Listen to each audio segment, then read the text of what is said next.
بسم اللہ الرحمن الرحیم الحمد للہ رب العالمین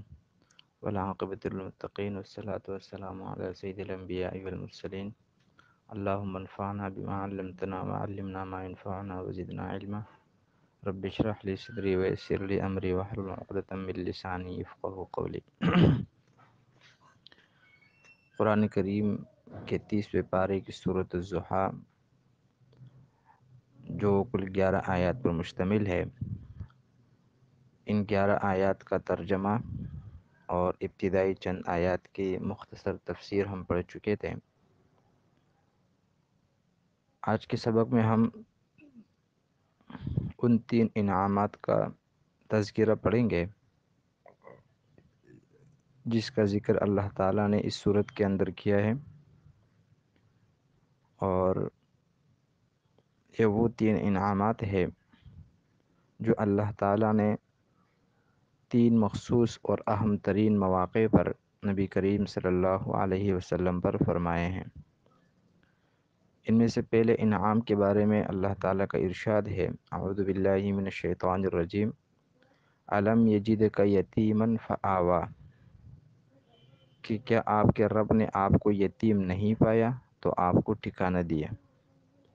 نبی کریم صلی اللہ علیہ وسلم کی دنیا میں آنے سے پہلے ہی آپ کے والد حضرت عبداللہ کا جوانی میں انتقال ہو چکا تھا، اور انہوں نے اپنے انتقال کے وقت اپنے آنے والے بچے اور اپنے اہلیہ کے لیے نہ تو کوئی جائیداد چھوڑی تھی اور نہ کوئی مال و دولت۔ جب آپ صلی اللہ علیہ وسلم دنیا میں تشریف لائے تو آپ کی پرورش کی ابتدائی ذمہ داری آپ کے والدہ ماجدہ حضرت آمنہ اور دادا عبدالمطلب کے کاندھوں پر آئی۔ 6 سال کی عمر میں جب آپ کی عمر 6 سال کو پہنچی تو آپ کے والدہ کا بھی انتقال ہو گیا۔ اس کے بعد آپ کی پرورش کی ذمہ داری آپ کے شفیق دادا عبدالمطلب کے ذمے آ گئی، اور جب آپ کی عمر 8 سال ہو گئی تو عبدالمطلب بھی دنیا سے چلے گئے، اور پھر اللہ تعالیٰ نے آپ کی پرورش اور اس طریقے سے آپ کا خیال رکھنے کے لیے جو آپ کی ایک ٹھکانے کی صورت تھی وہ آپ کے چچا ابو طالب کے دل میں ڈال دی۔ ابو طالب اگرچہ مذہب کے اعتبار سے کافر تھا، مشرکین میں سے تھا،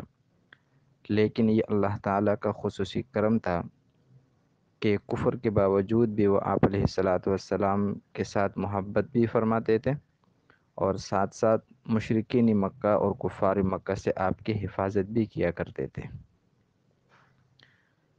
اس کے بعد دوسرے انعام کا ذکر ہے، وَوَجَدَكَ ضَالًّا فَهَدَىٰ،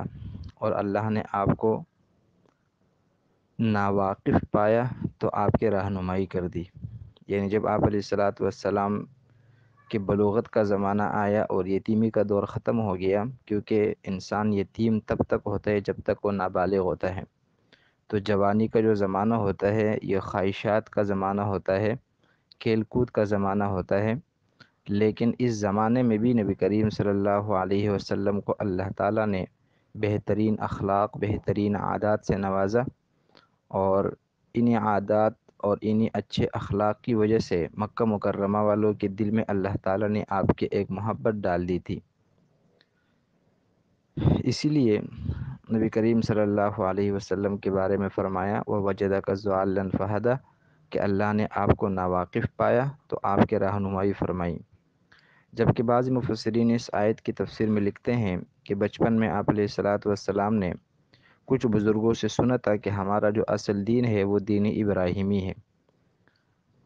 اور خود بھی آپ علیہ الصلاۃ والسلام مشرکین مکہ کے رسم و رواج سے اور ان کی جاہلانہ اور مشرکانہ طریقوں سے بیزار تھے،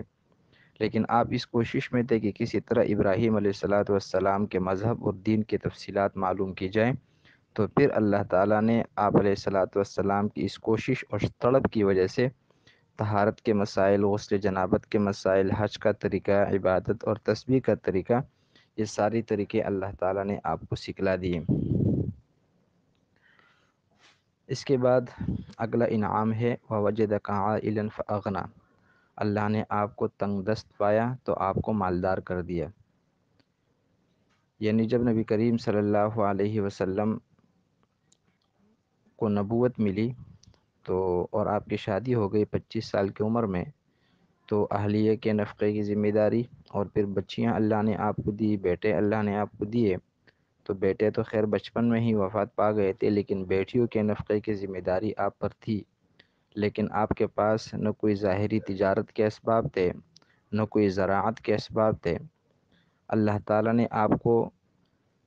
قلبی اور دلی غنا سے بھی نوازا اور ظاہری مالداری سے بھی نوازا،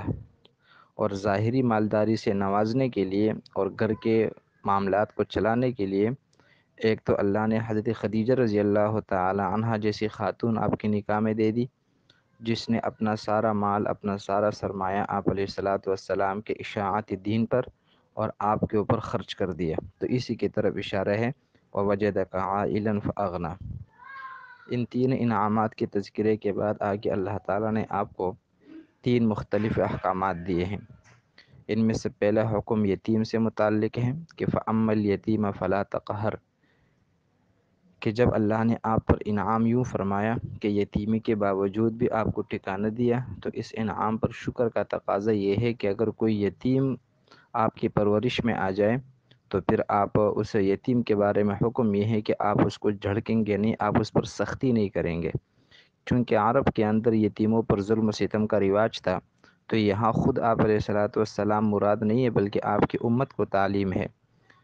اسی طریقے سے اگلا حکم سائل سے متعلق ہے وَأَمَّا السَّائِلَ فَلَا تَنْهَرْ، کہ اگر کوئی سائل آ جائے، سائل مطلب مانگنے والا،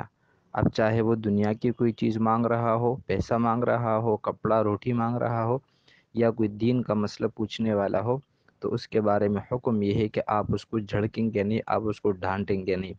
یہ حکم بھی بظاہر تو آپ علیہ الصلاۃ والسلام کو ہے، لیکن حقیقت میں یہاں امت کو حکم دیا جا رہا ہے۔ اور آخری حکم جو دیا ہے وہ اما بنعمت ربک فحدث، کہ آپ کے رب کے جو انعامات آپ پر ہیں انہیں آپ بیان کیجئے۔ بیان کرنے سے مراد یہ ہے کہ جو اللہ نے آپ کو انعامات دیے ہیں ان انعامات کا شکر ادا کرے، اور شکر کا ایک طریقہ یہ ہوتا ہے کہ اللہ تعالیٰ نے جو مال دیا ہے تو اللہ تعالیٰ چاہتا ہے کہ اس مال کو اپنے بندے کو استعمال کرتے ہوئے بھی دیکھیں، یعنی اللہ نے جو انعام دیا ہے اس انعام کو استعمال کیا جائے اور اس کا تذکرہ کیا جائے۔ اسی طریقے سے اگر لوگوں کی طرف سے کوئی احسان کیا جائے، لوگ کسی پر احسان کرے تو اس کا بھی شکر ادا کیا جائے، اس لیے کہ اللہ کے رسول نے فرمایا کہ جس آدمی نے انسانوں کا شکر ادا نہیں کیا تو اس نے اللہ کا بھی شکر ادا نہیں کیا۔ اسی طرح احسان اور انعام چاہے چھوٹا ہو یا بڑا ہو، دونوں صورتوں میں اس کا شکر ادا کرنا چاہیے۔ آپ علیہ الصلاۃ والسلام نے ایک روایت کے اندر فرمایا جو تھوڑے پر شکر ادا نہیں کرتا وہ زیادہ کبھی شکر ادا نہیں کرتا۔ تو یہ وہ سارے کے سارے جو ہے نا احکامات ہیں جو 3 انعامات کے تذکرے کے بعد اللہ تعالی نے آپ کو دیے ہیں، اور انہی احکامات کے تذکرے پر اس صورت کو ختم فرما دیے ہیں۔